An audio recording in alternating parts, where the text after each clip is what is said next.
Hello. Got some new rubber. Kenda. These are the KENDA KLEVER MT2s. They are awesome looking things. They're a bit narrower and they're a bit taller. So I went up to a 33. The Can-Am comes with 32s from factory. But considering the type of events that we do and the size of the whoops that develop on some of the races that we want to do, I didn't think it was a bad thing to have some more rolling diameter. So we've gone up to a 33-inch tyre, but down to a 9.5 width. So I'm really happy with how the sidewall looks on them, because we've, I think, had one puncture in a decade in the face of the tyre. Every single other puncture is in the sidewall.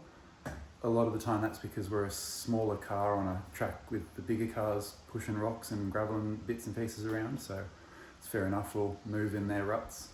But I really think that these sidewalls are going to stand up to it, because it has 3 different methods of ply through the sidewall.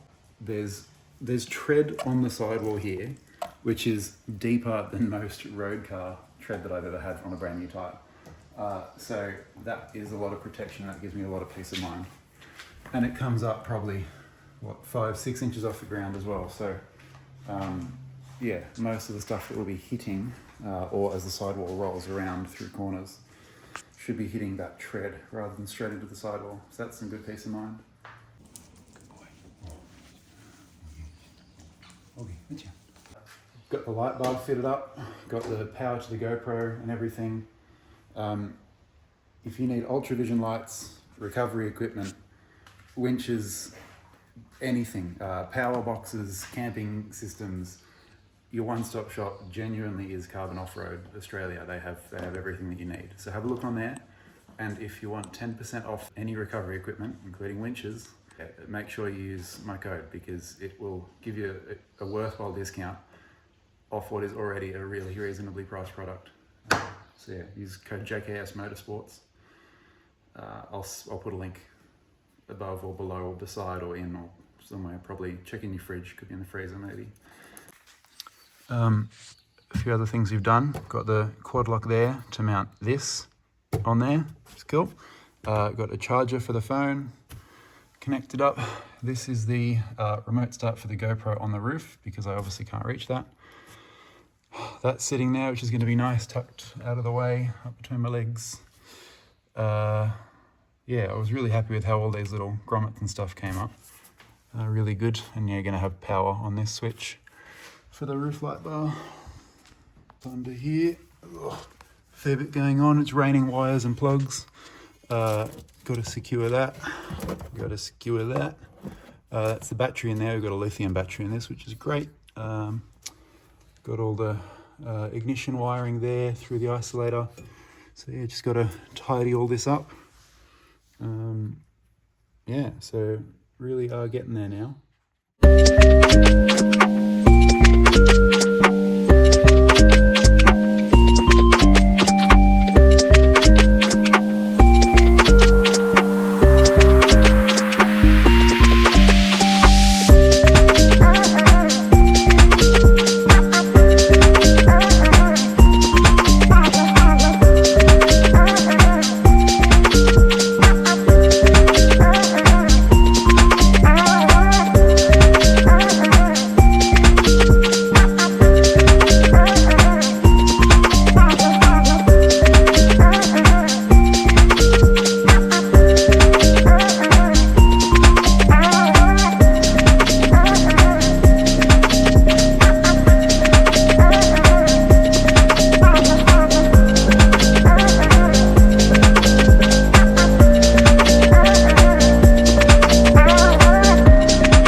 So I'm all done under here, sorting out the winch control box and all of the wiring and stuff.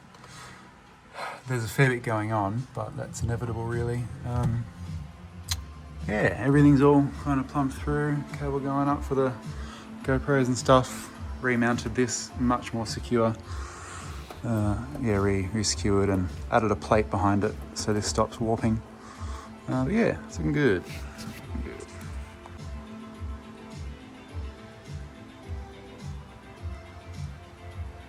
I got partway through this job before realising that I hadn't done any videoing, so I remembered eventually.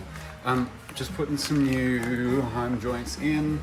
They just had a little bit of play, and since we got the 6-hour enduro coming up, figured we should start with a fresh car. So I got him out of there. What I had already started doing is I'd replaced the one in here for the toe adjustment, and I put these little booties. Look at these guys, if I can get them out.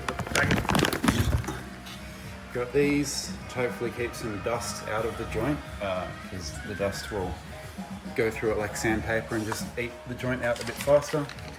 And I got 2 left-hand thread and 2 right-hand thread chromoly heim joints from Kryptonite products as well. So I think they'll all go very well, and I will keep putting them in.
Listening to a podcast recently, and they were talking about Roger Penske, who owns Penske race teams and fluids and heavy diesel and trucking and truck washing and all these different branches in the US.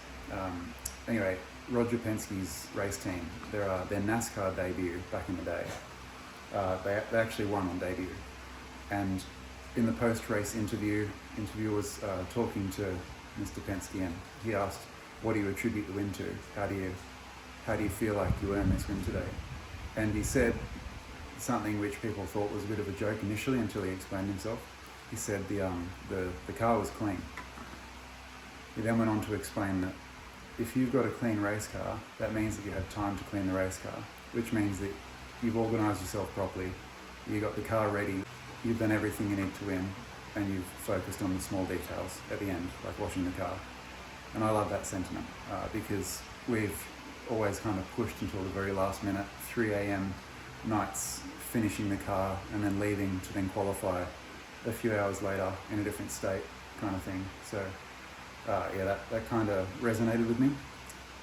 So today I bought a bucket. I bought this bucket because having this bucket with the car will motivate me that little bit extra to get the car washed before a race. And I need to have time to wash the car before the race. Not just because it's Puidi, but because that proves to me that we've done the work that we need to with enough time to not feel rushed, to not panic. We're not racing to the race. And that way we can have a much more enjoyable time away. Hello, hello. I believe this would be working. I hope so. We're going for a little drive. Just going to cruise around the backyard, loosen up the suspension stuff we've fitted, make sure everything's comfortable, work out if there's anything to fix up. Ooh, auto volume just woke up.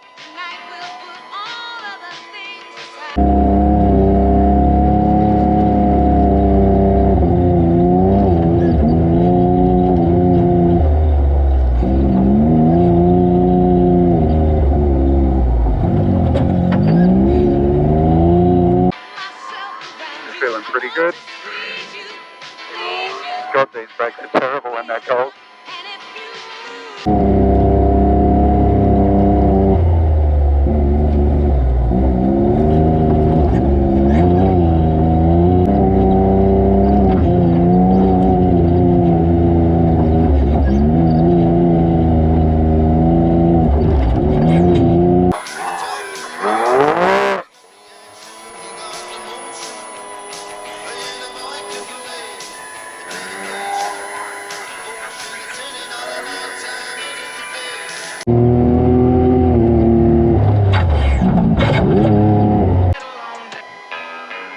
what a bloody banger.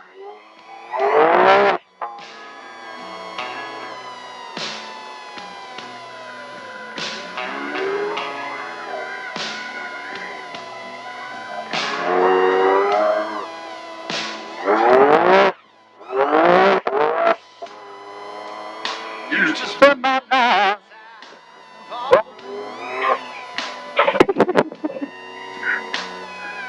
It's such a bad jump. Luckily I'm hitting it at like 18 k's an hour and just popping the back up. But you rescued me from reaching for the bottom. Another log. Brought me back. To my God. Your last move. Tennessee whiskey.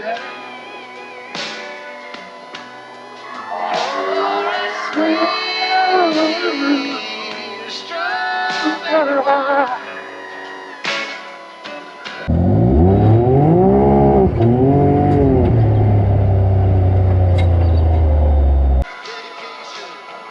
Wonder how all these settings are going.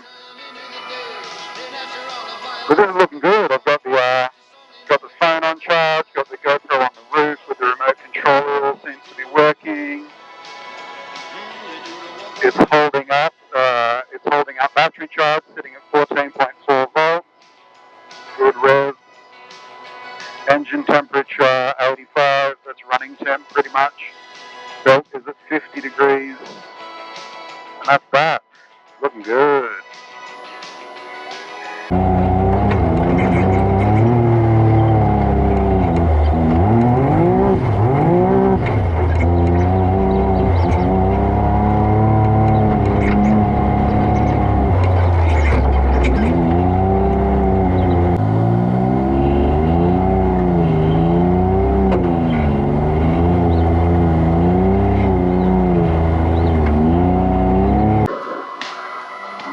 Can't see anything out the mirrors. Might have to adjust those. Alrighty. Now that that belt is warm, gear loaded up. We'll practice launch and just see how it responds for the 4 meters of dirt that I have before it gets grassy. Oh. Yeah, there is like no difference between the 33s and the 32s. Very happy with that.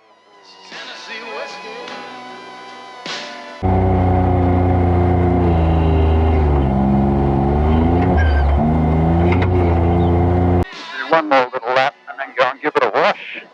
How exciting. Because if you're washing the car, that means you don't have to work on it anymore. Woo! Oh, so good.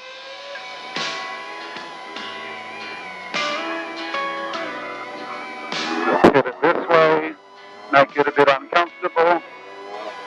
Yeah. Ah, a cable tie. Did you drop that? Oh, how lovely. Alrighty.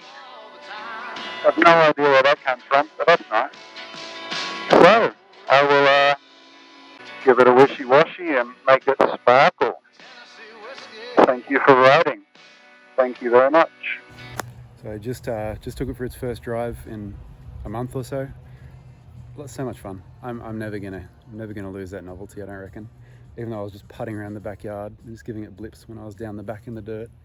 Yeah, good fun. Anyway, I'll give it a wash. I'll give it a wash now and do one last check over all the bolts, make sure they're all still torqued up as much as they should be, and check some of those brand new lower control arm and upper control arm ball joints. They will have settled by now, so I'll torque them down, make sure they're all good. But yeah, it's feeling awesome, so excited to go racing.